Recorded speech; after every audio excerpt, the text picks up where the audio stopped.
Olá, estamos aqui com mais um episódio do BBcast Direito ao Ponto.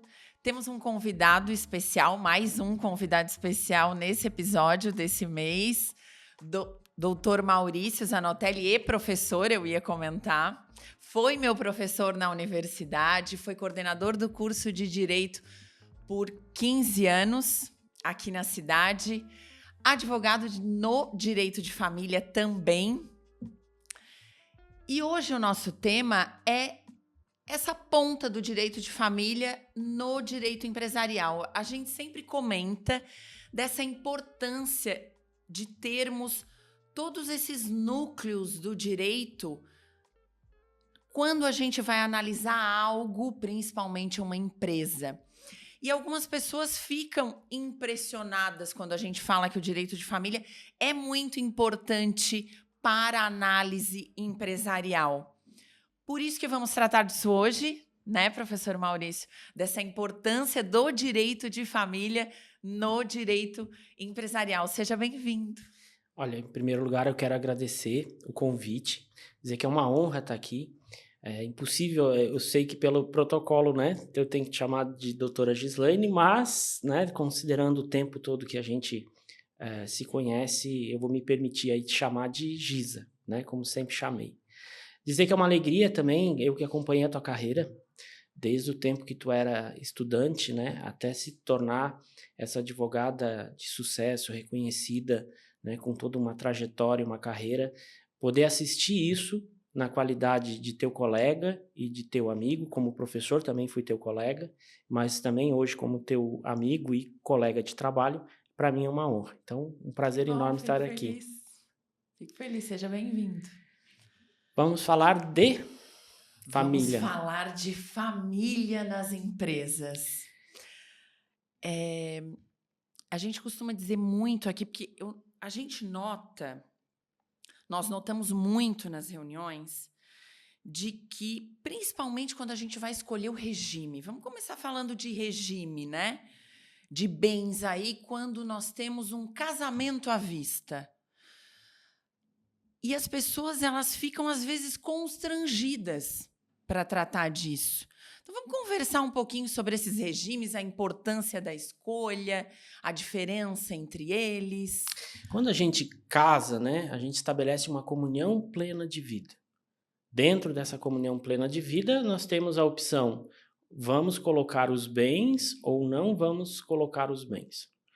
A gente tem, o povo em geral, as pessoas em geral, tem por cultura imaginar, né, que estar relacionado com alguém é também ter uma relação patrimonial com essa pessoa. O sucesso de um implicaria no sucesso de outro.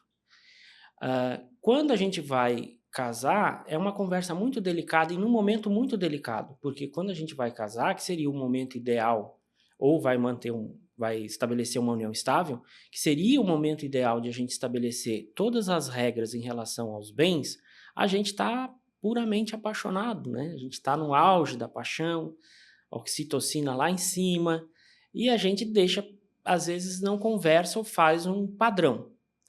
E aí se perde uma excelente oportunidade que se tem de não ter problemas no futuro. E qual é essa oportunidade? Tanto na união estável quanto no casamento, nós podemos fazer um acordo que no casamento se chama pacto antinupcial e na união estável se chama um contrato escrito, ou seja, um contrato simples, né? Desde que ele seja escrito, que pode estabelecer as regras sobre os bens. Porque o casamento é uma sociedade, né? Onde precisa, sim, discutir todas as regras e formalizar esse contrato.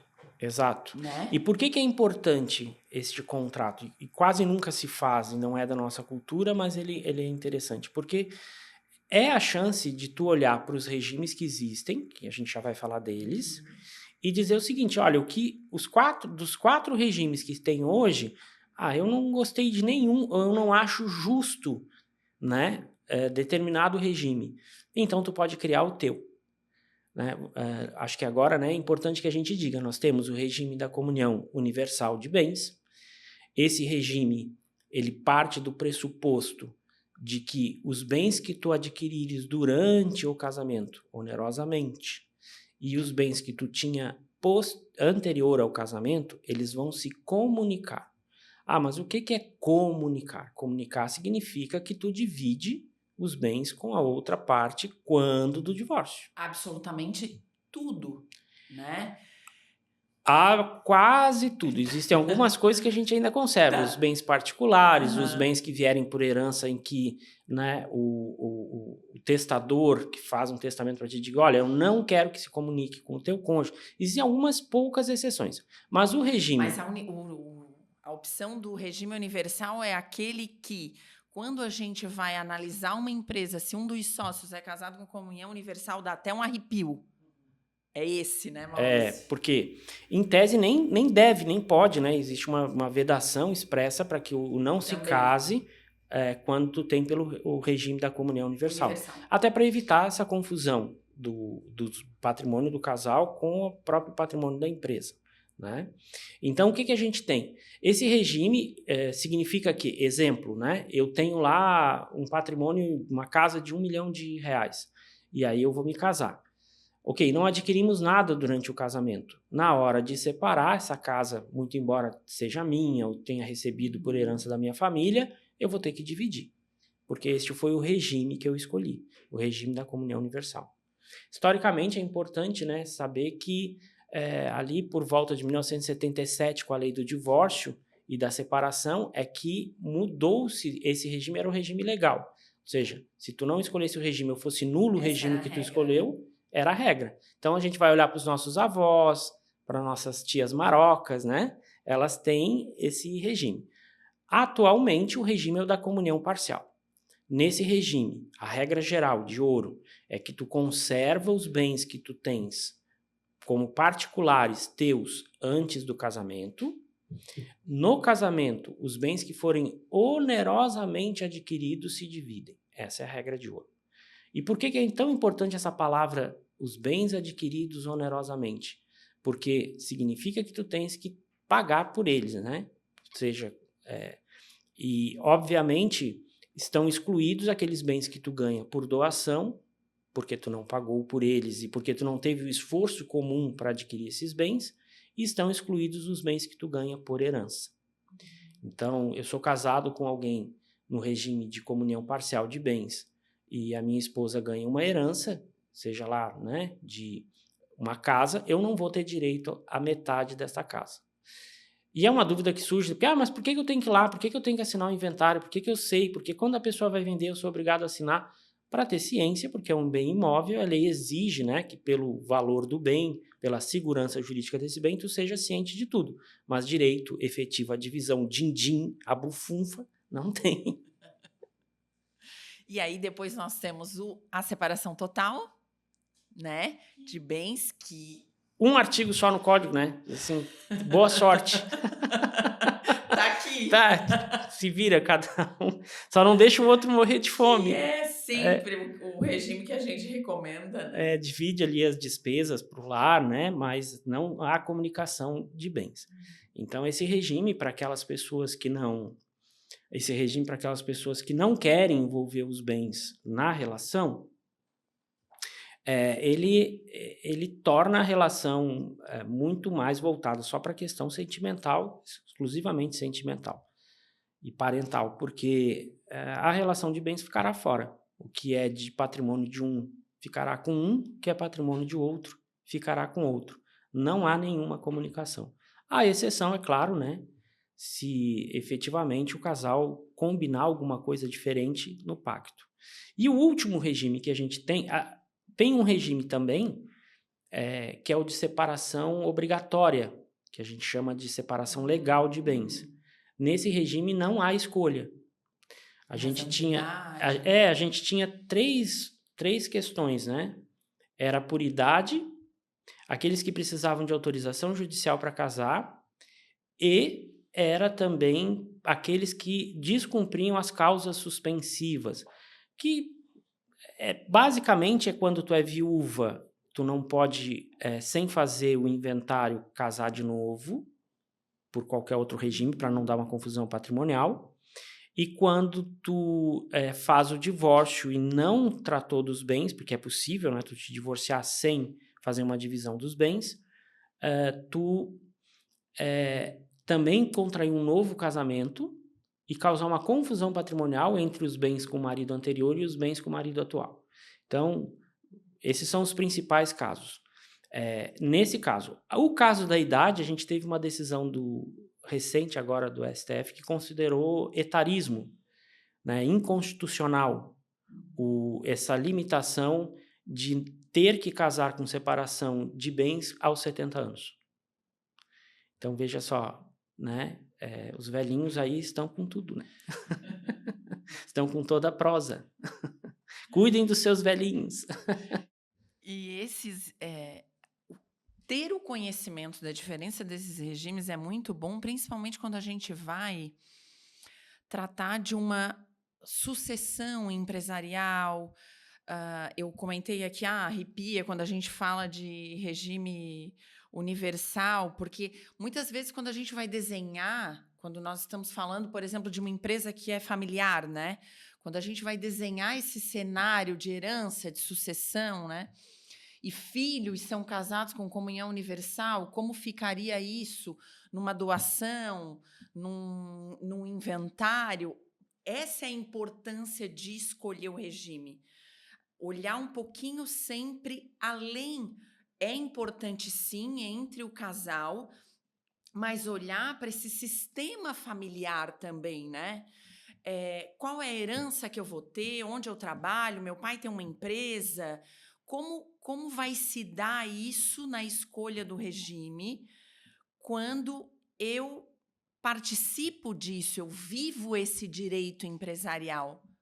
Exato. Essa confusão entre a unidade familiar e a empresa, ou a contaminação das questões familiares numa empresa que é familiar, é talvez das situações mais delicadas que a gente vive dentro do direito. Isso porque a gente está trabalhando com direitos fundamentais das pessoas, né? Do que lhe é mais caro, a empresa que se construiu e tudo mais. Então, a primeira chance, né, e aí funcionam bem os advogados de confiança, né, é este momento anterior, se tu puder fazer esse planejamento. Bom, não fiz, fui na regra geral, ok. Segundo ponto, vai se divorciar. Um cuidado muito grande que a gente tem que ter, não saber que a empresa ela é um ser de existência própria. A empresa que está lá, a gente tem que imaginar como se ela tivesse alma, como se ela tivesse corpo, osso, e fosse uma outra pessoa.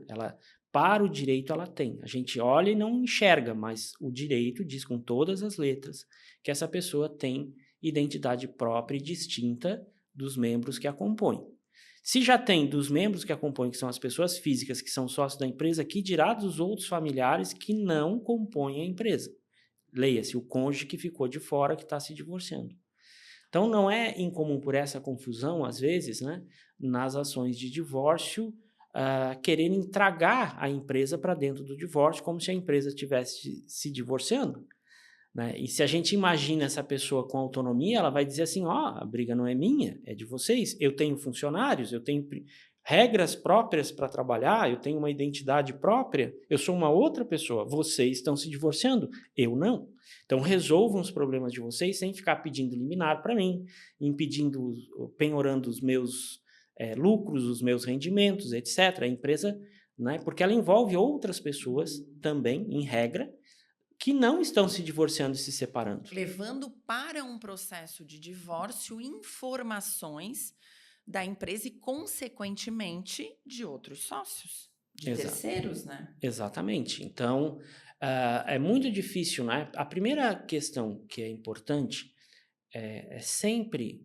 Daí a figura do direito, essa é a beleza do direito, é a gente poder atuar na prevenção. E eu acho que esse é um dos motivos principais desse nosso podcast aqui, nossa né? Conversa. Do bebê, exato. É poder levar informação para a população para que ela possa atuar na prevenção e não nunca na consequência.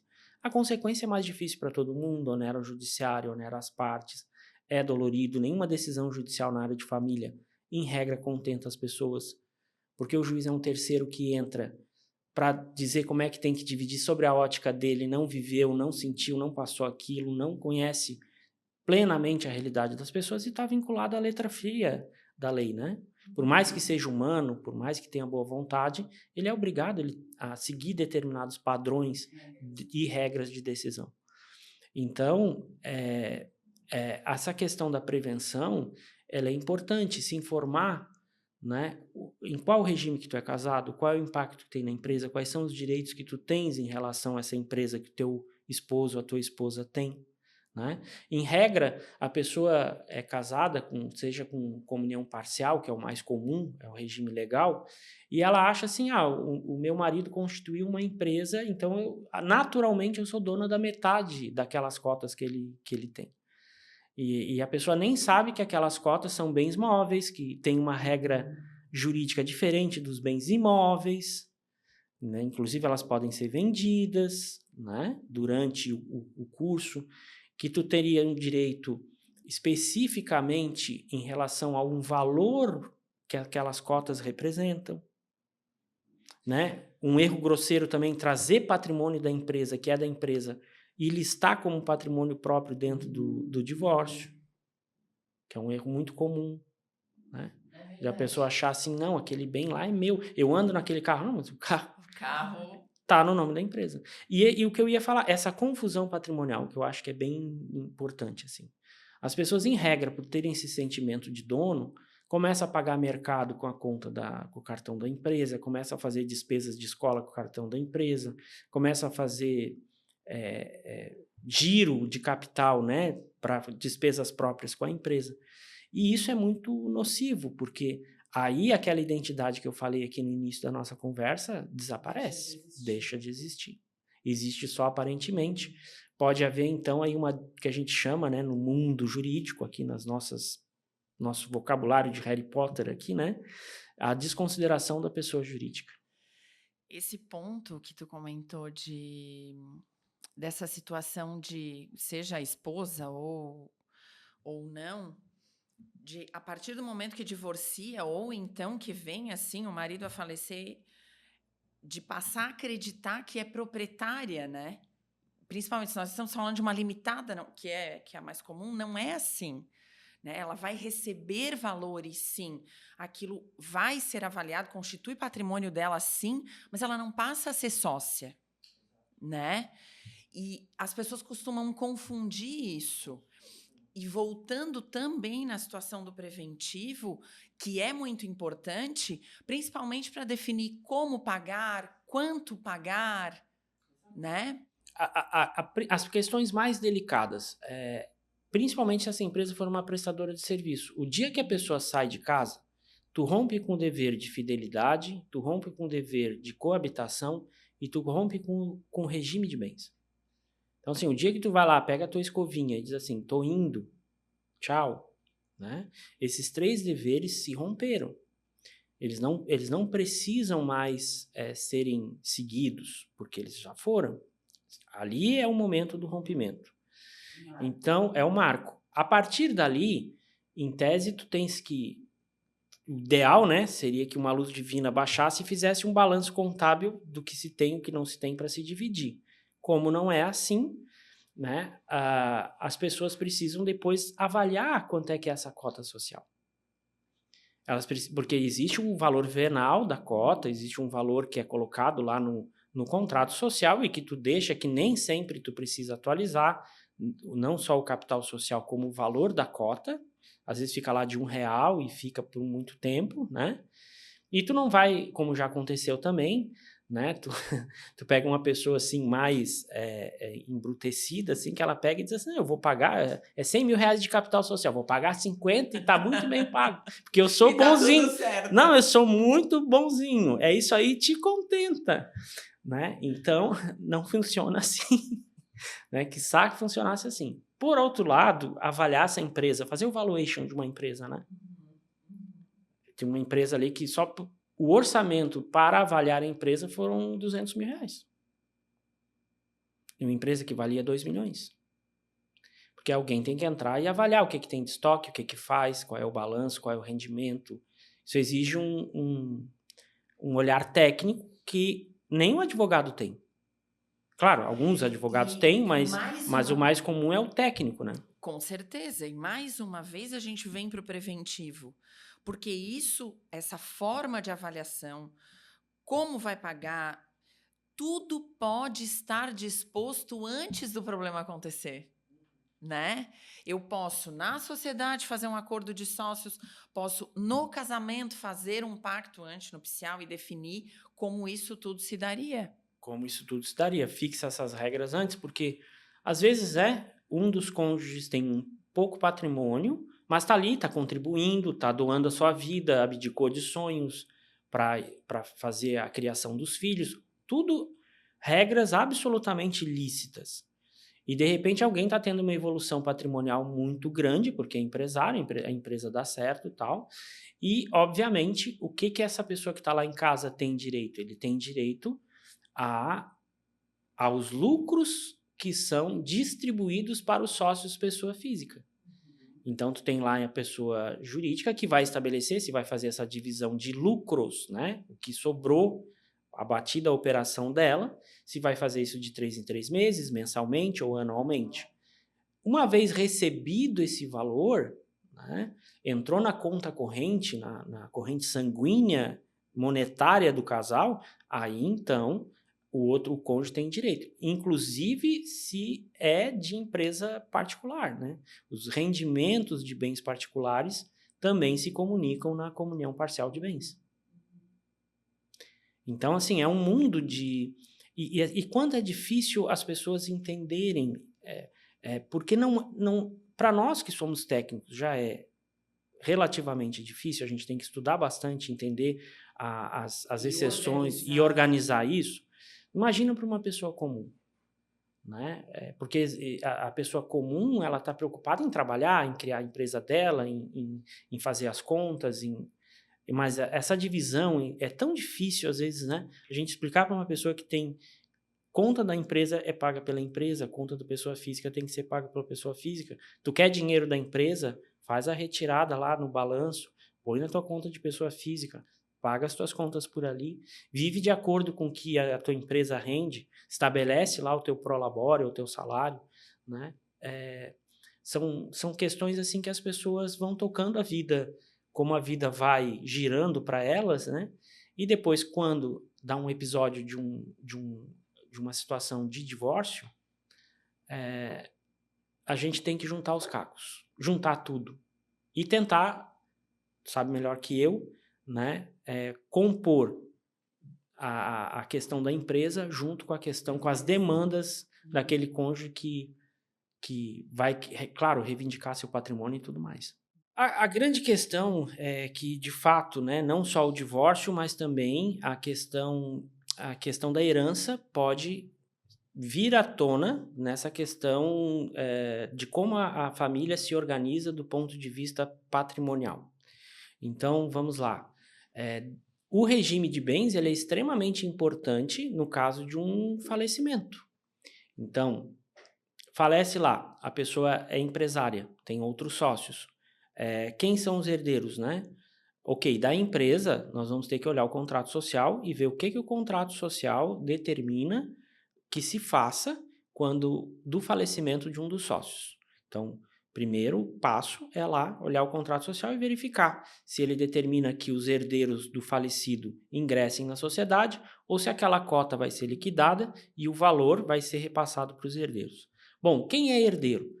Aí, para saber, então, quem são os herdeiros, nós temos que olhar para o regime de bens. Mais uma vez, a importância da escolha do regime. Então, não é importante só num divórcio. É importante num falecimento, né? Nós temos uma regra de ouro em relação aos regimes de que onde existe a meação, o cônjuge, né? O que se chama de meação?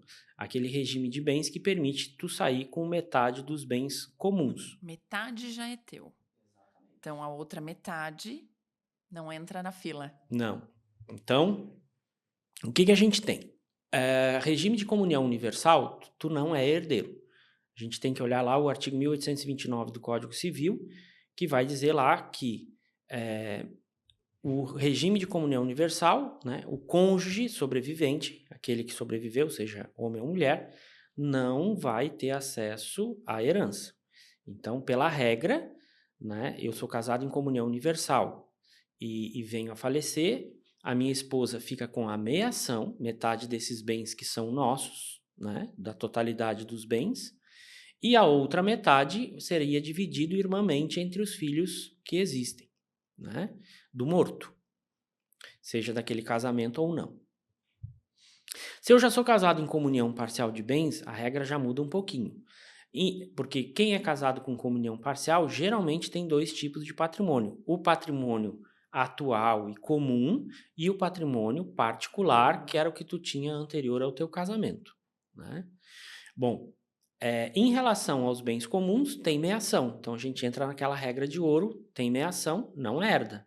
Mas em relação aos bens particulares, herda. E aí a esposa concorre com os filhos, o que significa dizer que ela entra lá como se fosse uma herdeira. Tem 2 filhos e mais a esposa, aqueles bens particulares se dividem entre os 2 filhos e a esposa. Em relação aos regimes de separação, lembrando, né, que a gente falou que tem um regime que é imposto, que é aquele regime de separação legal, onde, neste caso, não há herança também para o cônjuge sobrevivente, e o regime de separação convencional, onde há herança, né? O regime de participação final nos aquestos também há. E que é isso?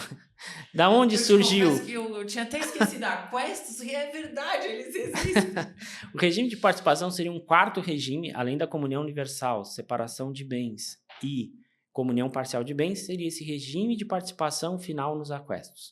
O que são os aquestos? Os bens que tu conseguiu adquirir onerosamente, né, na constância da união. E aí a questão é que durante o casamento tu ganha uma autonomia maior para administrar os bens. Então tu fica administrando os teus, teu cônjuge fica administrando os deles. No final, tá, o que que tu... Como é que foi tua administração aí? Ah, eu ganhei 20 mil, então 10 mil é meu. Aí tu, como é que foi tua administração? Não, eu tive prejuízo de 60. Então, não tem divisão. E aí o que que acontece? É um casamento tão complexo, tu teria que fazer um balanço contábil para acompanhar, porque até a doação que tu dá de um cônjuge para outro, né, tu pode descontar depois. Eu não vou te dar 10 mil, porque lembra quando tu quis viajar, eu te emprestei aqueles 10, tá aqui o recibinho. Então tu imagina, né, o cidadão chegar de manhã, dar um beijo na esposa e dizer assim, me passa aqui o recibo daquele Pix que eu te vi. Completamente antiproducente, substituiu o regime total e não foi aceito pela nossa cultura. Né?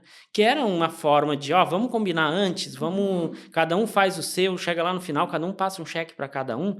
Não deu certo. Inclusive agora na reforma do novo projeto de Código Civil que vem por aí, essas regrinhas da herança que eu falei, elas vão ser alteradas, o cônjuge vai sair de preferência de divisão de concorrência junto com os ascendentes, vai sair da segunda posição de concorrência junto com os ascendentes, ele volta, como era no Código de 16, para a terceira posição. Então, no futuro, né, quando esse novo Código Civil for aprovado, herda quem? Primeiro, do falecido, os descendentes, que são filhos, né, netos. Não havendo descendentes, os ascendentes, pais, avós, né? E não havendo descendentes e ascendentes, então, o cônjuge sobrevivente. Cônjuge sozinho na terceira. E aí, uma curiosidade, se não tiver o cônjuge, vai para os parentes colaterais até o 4º grau, né? E se não tiver, então, aí depois ela é declarada vacante e aí vai para o Estado.